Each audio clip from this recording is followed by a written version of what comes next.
If I write a book in the future, I would definitely buy more than 5 copies after it's released, just to avoid being called a book that's just been sold for 5 copies annually. Yeah, and Yo Ho-Lin, you would be stepping away from this percentage of 34.5% of all publications simply were sold for less than 5 copies. So, what do you do with all those books that simply don't sell, and why were they published in the first place? Is that gosh, we're so harsh today on today's round table. And our special segment, Motivational Monday, as we will give you an adrenaline shot for the start of the week. We'll share positive stories and quotes and get you feeling right for the beginning of a busy week. Our podcast listeners can find us at Roundtable China on Apple Podcast and 2 apps where you can check us out. That's the Qingsong Xiaopin app and China Plus app. And now on Roundtable, as we continue our discussion, the first Chinese unmarketable book data report. Released by Open Books, a leading provider of data and information services for the publishing industry, has found some surprising figures. One thing being, at the moment, books with an annual sale of less than 5 copies accounted for 34.5% of all publications. Is it a total waste of paper? Well, possibly not. Let's look at this report. Is it a little bit random? Why was this report conducted in the first place? This is a very mean report. The Chinese unmarketable book data report. And according to the Open Books data, from January 2014 to October 2017, books with an annual sales volume of less than 5 copies accounted for 34% of all titles, with annual sales of less than 10 copies accounted for 45.19% of all, by gathering data from brick-and-mortar sales, online sales, and retailers. That is to say, at least 1/3 of the books each year may become unmarketable. Nearly half of the books will be piled up in warehouse.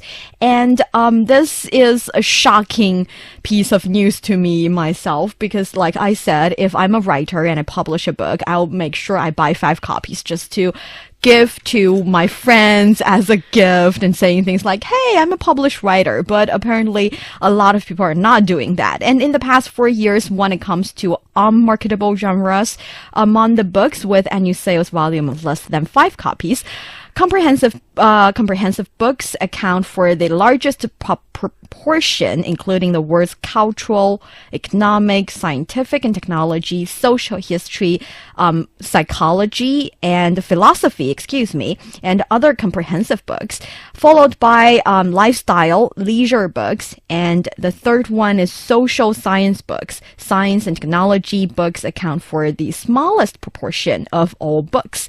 And you can think about, there might be some reasons why these books are not selling themselves, or they find it hard to get bought even with the help of a market person. Some of the books are a little bit targeted on too niche of a group. It's only a really small group of people have interest towards this area. So when you give your book this kind of content, it's hard for them to get bought. Mm-hmm. And some of the books are just experiencing tough marketing strategies. You didn't give people enough information about it. The promotion work was not good, so the book just stayed on the shelves, well, forever. And another possible reason I can think of is that the book was too much advanced of time or too lag behind. It's just not the right social atmosphere for the book to sell. What do you think, Neela? I think... Mm-hmm. To be honest, I think sometimes it just boils down to the marketing strategy mostly, and also it's for you to be to be able to sell more books. It will also depend with the publishing house you're in. For example, if you go for a well-known publisher, people are more likely to read books from you because readers trust this publishing company. But if you're publishing your first book and you have never written before, of course, and you're using a smaller publishing house, you're most likely the people who might buy your books are people who feel sorry for you, and the people just around you. So it's all these factors come into play, and I would say majorly is because of marketing. Because I can think of so many celebrities out there who've written books about nonsense, about nothing, yet they sell millions of copies just because people know who they are. So at the end of the day, it does not necessarily mean that just because your books didn't sell a lot of copies, that your content was, not that good either. So. Yeah, that's a really good point. But also, this is sort of the chicken and egg question again. That is, if you are, this is your first book and you have a major name in the public sphere ever, well, it's really hard to get a well-known publisher to want to sign you up in the first place. A lot of it, I think, boils down to luck. So, for example, I do listen to a show called A Good Read that's done by a British broadcaster. They do this very on a weekly basis. So there's this girl I know from Beijing. She was a Canadian girl. So she wrote a book, and it wasn't doing so well. And that book, you could only find it on Amazon China and the Bookworm in Beijing.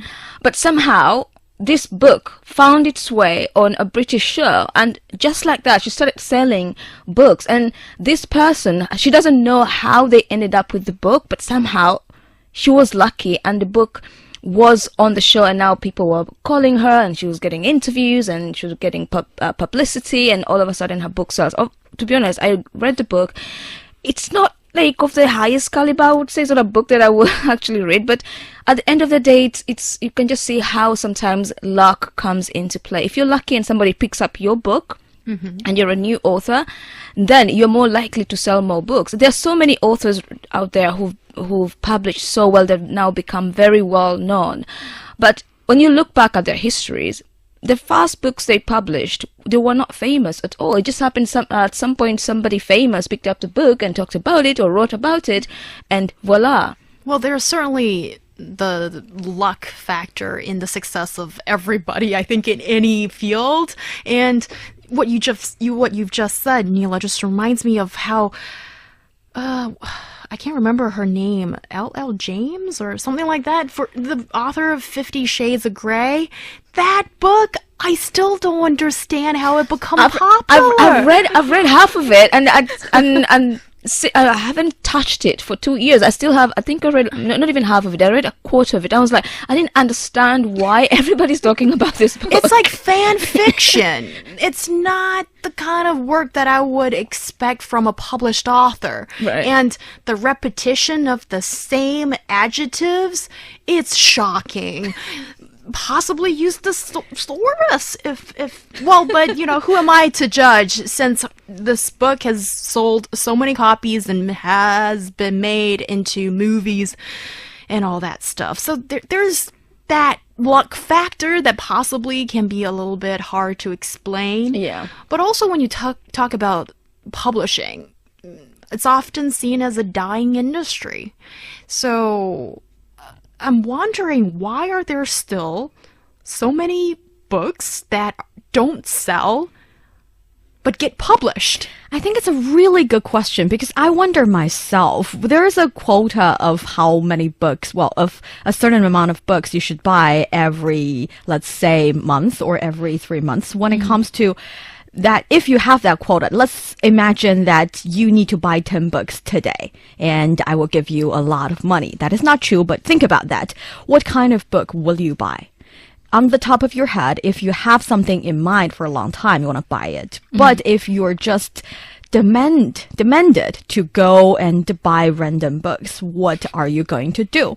You're going to go online, do some research, and see what kind of books are popular recently that other people are reading, and maybe you want to read it as well. And maybe your online bookshops are going to recommend you with some books according to your previous browsing history. And or maybe you are a fan of a very, very niche area and you want to see if anything new come up there. And that is it. I cannot think of another reason, which is also why Wan Heyang asked me the question, why do you publish the book if you don't really, if you're not really sure if they can sell. If I ever want to publish a book, I would be already written a lot of books and put it online, free for people to read.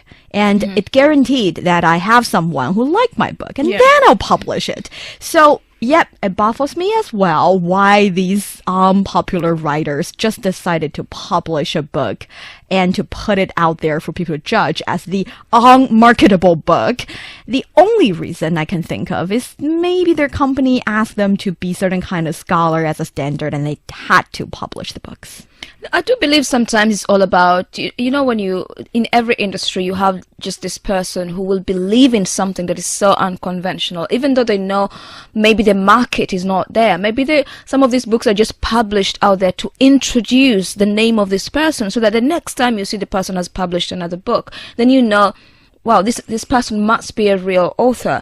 And at the same time also, sometimes it's all about the judgment of the publisher or the person who read the book. So you'll see that when you read the book, you give it to a publishing house, and then they have people assigned to read your book, right? The editors. They're the editors. So when maybe 2 or 3 editors do actually fall in love with the material, then they will go ahead and publish it, believing that it will do well. And they also have at the back of their mind knowing that it might not do well, but at the same time they just, they are confident enough to put it out there and say, well, if 3, 4, 5 people read it, why not? And also, there are some people that are, I'm just jumping off the last point Yoholin said, well, some scholars, folks in the academia circle, they have these requirements of you need to have X number of publication, either in periodicals or books, to qualify to get your professional titles. So there is definitely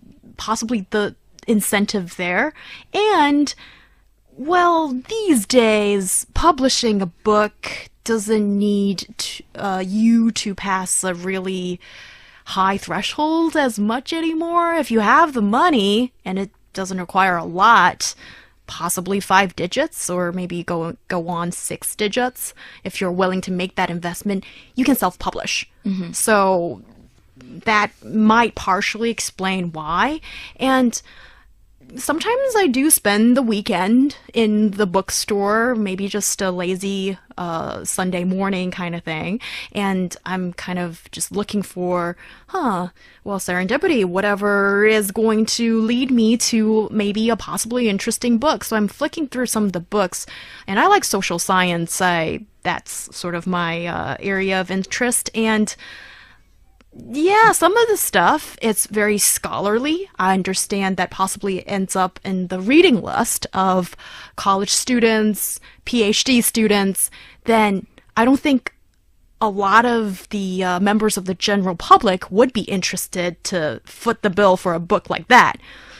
And so I can understand. So there's these books that I think it's important for them to exist, but they're not going to be selling like hotcakes. And there's other books that sometimes I am just my jaw's on the floor by how poor the quality is, and I wonder if it has any worth to exist. So you also get like these things, and it's kind of a really messy market in that regard, when all in all, this is one of the industries that possibly has passed its heyday. So what do you do with the books that we've been talking about simply doesn't sell? 5 copies or less. Don't publish them. Or maybe you can pull it off the shelves for the first step, and some of the books will be sent to other bookstores, but some of them will be sent back to the book distribution center. Actually, there are some book distribution center with a lot of books piling up, staying there, and after a certain amount of time, actually they will be returned or turning into pulp at publishing factory. On top of very wasteful behavior this appear to me, it's also kind of sad. I feel a certain kind of sorry for these books. It's almost like you are not cute enough, so no one buy you and you are going to be killed in the book factory if the book in my head now is a fluffy little animal. They're not, but the feeling is there. But you'll reborn into a new book. Oh, that's true. You're reborn. Well, yeah, what do you think about these books? It's actually a real problem now when there's so many of these books that can't just stay in the warehouse forever. I mean, they should not. I mean, they should limit the amount of books they print out, because they've got to understand that reading habits are declining. Then blame it on smartphones and social media and Netflix and ITE and all these people nowadays are becoming lazier and lazier. And to be honest, for me, I found it quite easier. If you want to read a book, I'd rather have an audio book, so which I'm multitasking, doing so many things, playing on my phone while listening to a book, because I don't have that time to sit down, and I feel really bad about it. It's very hard for me to sit down and concentrate for 10 minutes because there's so many distractions around me. And there's noise everywhere, noise pollution everywhere. So it's really hard for people nowadays to sit down with a good book and just sit down and read for leisure. I mean, I'd rather be spending most of my time on my Facebook, seeing what other people are saying about whatever or nothing, than sit down and read a book, even though I know with a book you become more intelligent. With social media you become more stupid. Well, I do appreciate your candor that way, Neela. And, well, I think with the books, there's one innovative initiative that's been taken up by one bookstore. Mm-hmm. And it only sells books that otherwise don't sell. And that bookstore is still afloat. So, I wonder, do you think this is a gimmick, or maybe there is value in the unsold books? It's just you need to know where to find them in one place. It depends on whether or not the bookshop owner select the books, handpick the books himself, or just to collect the unsold or unmarketable books. Mm-hmm. If it's the first scenario, I would definitely go to the bookshop to see what are some his favorite books and make them sold more than 5 copies. If it's the second, I think it's more of renaissance of the good old days when people still like books so much, and maybe the shop owner is just paying the money to have his little hobby and have that kind of feeling live in the world. And I think this kind of bookshop will not necessarily appeal to new readers or people who just read maybe once in a while, but it's probably still afloat because it's appealing to the emotions of avid readers, people who they need to find a book to read to fill in their time, in their space, their extra time they need to read. So if they don't find their favorite author, they really need something else to read, and they will walk into the store and buy these books. But I don't think like somebody like me would feel sorry for the store or the books. I'd be like, okay, so other people don't want the book, so who am I? Why should I want this? Why should I want to read rejects? But for avid readers, they will actually go and they will empathize with the story, and they will perhaps even donate money to make sure the store keeps going. Well, I think there's certainly the bright side here. That is, there are still people who are willing to support something that is becoming increasingly niche. Mm-hmm. And I read one of the accounts of one customer at this bookstore that only sells books that don't sell. And he came up with this account that he achieved financial freedom in that bookstore. Wow. Because, well, a lot of the books are marked down, and we know how expensive sometimes books can become, and there's actually the fun and to go on sort of like a treasure hunt, and also you're not spending on the full price on the books. So. And sometimes it's just worth the risk. You're exploring a new author or some new content, and you're not spending that much. So it's more like it's worth it anyways. It's similar, the same feeling you'll have when you try out a new brand for a new pair of shoes. If it's less costly and you want to try it out, then you would. And possibly for the first batch of books that go into printing, just limit the number. Yes, do that. That as possible. And I'm sure those in the publishing business would know better than we do. But it's always kind of nice to see that people have diversified interests and they have a place to get those interests fulfilled. You're listening to Roundtable. Coming up next, our special segment, Motivational Monday. Motivational Mondays.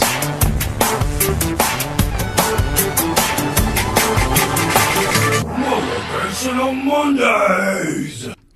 This week, let's start with Neela. What do you have to motivate us with?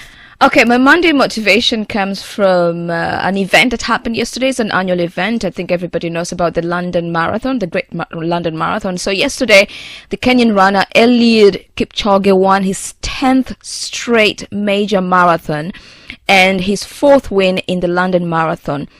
So globally, he's right now considered to be better than any marathoner in human history. And of course, everybody is now calling him the GOAT, the greatest of all times, because he holds both records of the fastest marathon that he ran. This was, I think, last year in the Berlin Marathon, where he clocked 2 hours, 1 minute, 39 seconds. And then this time around, he clocked in 2 hours, 2 minutes, 37 seconds.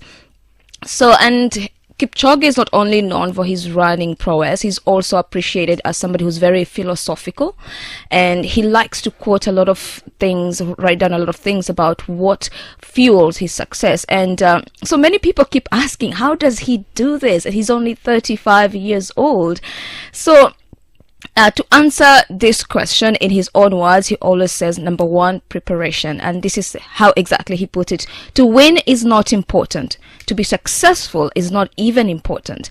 It's how you plan and prepare that is very crucial, because when you plan very well and you prepare very well, success will just follow you and winning will just come naturally. So basically what he's trying to say is like, you can succeed at anything. Anybody can succeed as long as you plan and prepare well, and you will not be disappointed. So it's all about preparation, and planning. And I will have another aspect that I can add to possibly the formula to success. Okay, guys. It starts like this week from Haya. I've recently realized life just hits one of those bad notes, as it always does, and for everyone. Well, now, I mean, when those bad notes happen, kind of out of nowhere as it feels, when the setup comes up, and when you just didn't see it coming, and it comes. So what do? And simple as that. Nothing is easy. Don't quit.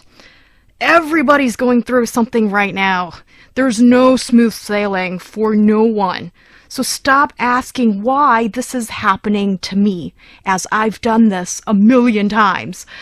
You gotta remember all that you've been through. Sometimes you just gotta slide right under it, plow through it. And if you give up in those dark times, in those what you think are unsurmountable moments, if you turn back now, well, here's the 1000% for sure. You ain't gonna make it. But there's a bright side to the situation. If you keep your head down, if you keep pressing on, sometimes you just keep standing there. Sometimes you get knocked to your knees, but if you stay in that place, if you just stay there and ride the storm out, your head is bleeding, but not unbowed. You'll win. You will pass the test, and you will get to move on to the next level. 'Cause for years, I was wondering, where is this taking me? Why am I not making any progress? Why am I standing still? But with the Chinese kind of wisdom, as I see it, I sort of just kept my head down when everybody else was looking somewhere else. And one day, well, admittedly after a few years, I looked up and I'm the only person here. I might have become a winner at this level. And I'm hoping that there are a lot of levels to climb in the future.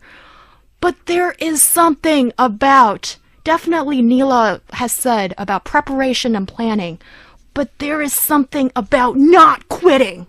Persistence. Just carry on and don't look back. And that's what I got to share with you. Yes, and for me, actually, a motivation comes from last week when I did an interview with David Lai, a young college senior student who plays really great piano. He's amazing. You guys can actually catch the live stream on China Plus America and CRI Learn Chinese Facebook page, and he's blind.